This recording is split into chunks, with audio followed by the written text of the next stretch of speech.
Dhulma zimezidi kila mahali. Kila mahali dhulma zimezidi. Na hizi dhulma kuzidi ni kulingana na vile some few communities which are minority wanajiona wao ndio wenye haki ya Mombasa kushinda the Mijikenda na Wapwani ambao wamekuwa hapa.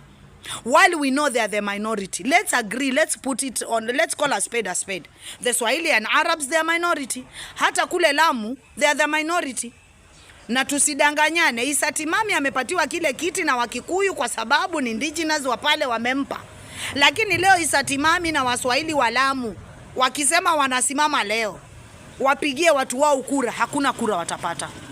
Kura ziko kule ni za majority. Same thing to hapa Mombasa. Majority are the Mijikendas and other guys. Na since walipokuja wakajua wao ni minority na wanataka the share of the cake, wakakaa chini na national government. Wakaangalia vile watasuppress Mijikenda and other communities ndio wao wawe. Wakawaletea drugs na story ya mashamba. Because I don't believe mtu unaamka Mswahili from all over, unakuja una grab mashamba yote. Swale Nguru, unakuwa wewe au mashamba yako ni yote. Na ukimwangalia mtu hana any money ya kulipa hayo mashamba yuko nayo. Ushaona, there is no evidence Swale Nguru anaweza afford hizo mashamba zote. Hakuna evidence ya kwamba Hussein Deri anaweza afford hayo mashamba yote. Na katika hii kirende, the police, they are the ones who are used by this minority to suppress the majority. Sasa tuseme mfano shamba la Hussein Deri. Ospidi wa Kisauni amesema kila msingi unachimbwa kwa Hussein Deri anataka 40,000. 40,000. Saa hizi amelipwa misingi sijui ya mashamba mangapi, sijui ni mashamba 40, sijui ni mangapi. Kwa nini Ospidi anajua this is not rightfully his? Na ana demand kila msingi unaochimbwa kwa Hussein Deri anataka 40,000. Hizo ndo dhulma zinaendelea. In which ground are you demanding 40,000 kutoka katika hayo mashamba? Which ground are you demanding? Ushaona, hizo ndo dhulma zinazotumiwa hapa. Na mkisema ati mko na Mijikenda hawatawasaidia, wale Mijikenda like you are nominated senator anataka kiti. She wants the soft life ambayo amepata. That is what she wants. Na she is going to have any deal on the table. Na ndio mnamuona hakuna kitu anazungumza tangu akuwe nominated senator, hakuna shamba ambalo ametetea na hakuna haki ametetea. Give me the record of Mohamed Faki. Sasa anaenda miaka 15. Nionyeshe shamba moja Mohamed Faki amelitetea na kasettle watu na kamaliza story. Hakuna. That is what the Swahili communities are doing here. They are suppressing other community for them to lead openly. Let's call a spade, not a big spoon. There is a devolution. Na mwache kusema na insight why tuna insight nini? Kenya people, they have allowed themselves to be divided in clusters. Hata juzi mumeona the Somali community. Sasa wamekuja, they have find their cluster. Using what devolution? Umenielewa? It is in the constitution. Wameanza kutulecture kwamba wao ndo wamekuwa wakilinda the borders of Kenya. It's like they did it for free. Did we grab Somalian refugee to come and defend our borders? It is a job we give you as a general police. And we paid you salary. Na tukakupatia pension with good houses. So we paid that debt. Hii story ya kukaa mkifanya wa Kenya kuwa ni slaves and they are indebted to you, this story hapana. Sisi tukipigana na constitution hapa, there is history, there is pictures, there is internet does not forget. Farah Mahali Nurdin Haji na babake walikuwa wako Garissa wakisema Moi tano, Moi tena. They were defending the opposite side just like the way right now wananchi we are trying to remove Ruto from the seat and we are trying to say everything is wrong Ruto is doing is here. The boss of NIS and other guys, they are defending the government of Ruto. So the minute you come and try to project that to Kenya, no. That time si tukipigania hii democracy ambayo mnafaidi nayo, hii constitution ambayo sasa mnajitetea nayo, hii freedom of speech ambayo mnajitetea nayo, nyinyi mlikuwa huko mkimsupport Moi, mkivaa picha za Moi, mkisema Moi tena, Moi sijui ngapi.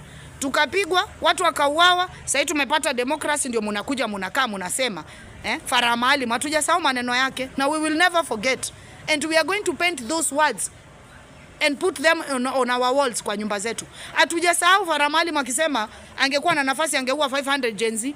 The minute aliposema ataua 500 Gen Z, did he forget that he is a Kenyan? Did he forget that he was defending the borders of Kenya?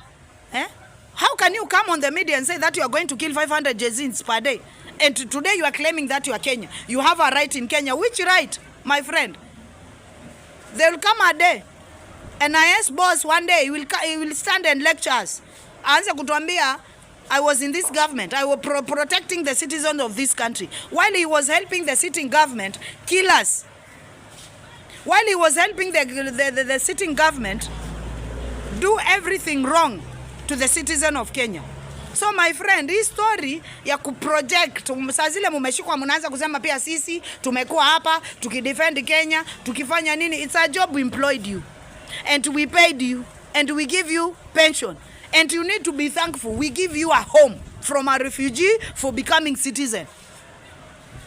Ino story ya kushinda mkisema sisi tuna incite watu, tuna incite. So when we demand for the right of our people, we are inciting. But when you stand on the media and start commenting about killing our Kenyans, you are patriot. While we are asking for the rights of our people, tuna incite. My friend, it's not going to work like that. It's not going to work like that. It cannot work like that. Education huku mkituambia tunyamazie dhulma. Huku kujani hizi shule za Majaoni, kujani shule za Bamburi Ward. Muje mkute director of education vile ana sideline na walimu. Pesa zinakuwa withdrawn from the account, watoto wetu hawapati elimu. Tukienda hospitali madawa hakuna. Tukifika kwa recruiting ya police mpaka tutoe pesa. Tukifika huko until when? Until when? Kitu kimoja mnafaa muelewe. Nyinyi ambao mumekaa juu ya meza na ule mwendazimu wenu ambaye anashinda kwa media akitutetea history sijui zimecrop from wapi, anatuambia Waswahili ndio wenye Mombasa, sijui Waswahili ndio wenye nini ndio nini. I have a simple question.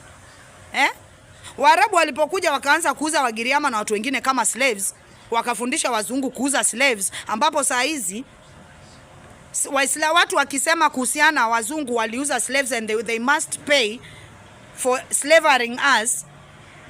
Where is the Arab? Arab, they never paid for anything that they did to Africa. Tumeelewana? So when we ask about the Arab atrocities across Africa, tunaambiwa it is halal. Tunaambiwa tunaleta ukabila. Sijui tunaleta nini. But mzungu tukiuliza slavery ya mzungu tunaambiwa they must pay. It is haram when it comes to mzungu. It is halal when it comes to Arabs. Wazungu waliondoka. Nyinyi mbona mkuondoka mkarudi kwenu? That is the swali tunawauliza. Na since mko hapa katika hii nchi, changanyikaneni na sisi. Tukae sote, tuishi kwa amani na umoja.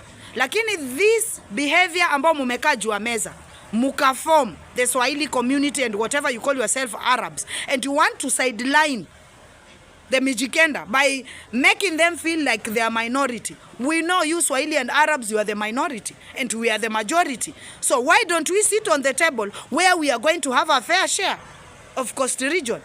Instead kuendeleza hizi dhulma za Mijikenda sijui nini na nini. Sasa mumeona tena Kenyans who want to live in Parklands, High Ridge, uko Westlands, they need to sign a petition.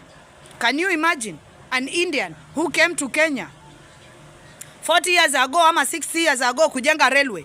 Leo hii anasema Kenyans who are born here, Kikuyu, Kisii, Baluya, Giriama, every Kenyan, they have no right to go and live in Parklands, in Westlands. Why? We need to sign a petition. Kenyans are signing petition in different TikTok accounts. We sign a petition saying that we are supposed to live in Parklands. In few days to come, tutakuja tukisikia Wasomali wakisema pia Isilini yao. Until when are we going to watch this shit take around? We are not going to allow this. If you think and you believe you are Kenyan, help other Kenyans. Sit in this country. Follow the law and the constitution. Saa hizi kuna mashamba huku yameibiwa. So Aleguru alikuja kagrab millions. Huyu mwingine amegrab. Saa hii katika shamba la Usenideri, OSPD wa Kisauni anataka shilingi 40,000 kwa kila msingi unaochimbwa. Saa hizi nitaleta detail form. Zile pesa amepokea za hiyo misingi. OSPD, the whole OSPD who is supposed to defend the rights of the citizen and follow the law and protect the law, he's the one who is demanding to suppress na kuanza kuumiza wananchi, using the same power wananchi walimpa, using the same constitution which is supposed to protect the people, anaanza kuumiza wananchi. A whole OSPD of a constituency demanding 40,000 kwa kila msingi utakaochimbwa Usenideri. Is that okay? and you are telling us we keep quiet na tunyamaze, tunangojea kina Miraji na kina Mohamed Faki na wengine.